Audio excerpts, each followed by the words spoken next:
صدای وحید مرادی، کاری از مهدی عبدی.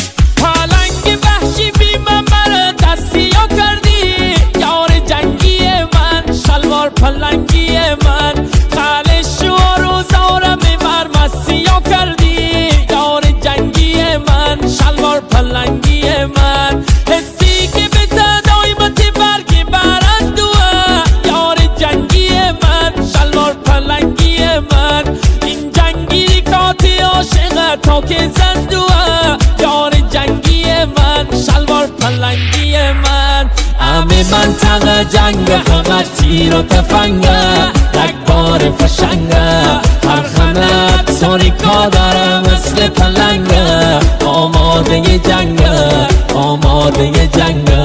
همه منطقه جنگ همش تیر و تفنگه، رگبار فشنگه، هر خانت ساریکا داره مثل پلنگه، آماده جنگه، آماده جنگه. پخش در کانال رسمی استریو مهتاب.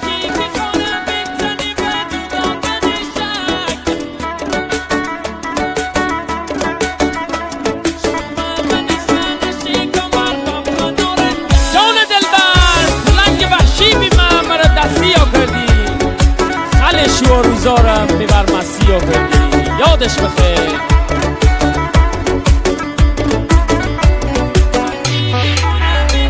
هر کی که خانه بزنی و جدا کنی شک، یار جنگی من، شلوار پلنگی من، شوما و نخانه کمر و من آرنجک، یار جنگی من، شلوار پلنگی من، همه دوننه که هستیم اول و آخر، یار جنگی من، شلوار پلنگی من، کسش دست رک زمان نکندی باور، یار جنگی من، شلوار پلنگی من. همه منطقه جنگ همش تیر و تفنگه، رگبار فشنگه، هر خانت تاریکا داره مثل پلنگه، آماده جنگه، آماده جنگه.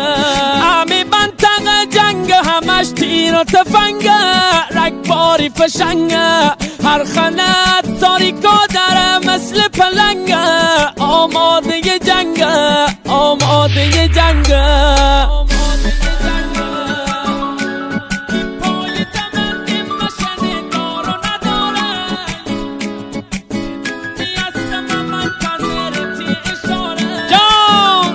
یار جنگی دا، شلوار پلنگی دا، به پای دمند مشن دار و نداره، یار جنگی من، شلوار پلنگی من، شدونی هستم منتظرتی اشاره، یار جنگی من، شلوار پلنگی من، حتی رنگ داره به اسم غیرت خالی خوره، یار جنگی من، شلوار پلنگی من، هم پیش بوری من قسمت تناب داره، یار جنگی من، شلوار پلنگی من. همه منطقه جنگ فقط تیر و تفنگه، رگبار فشنگه، هر خانت ساریکا داره مثل پلنگه، آماده جنگه، آماده جنگه.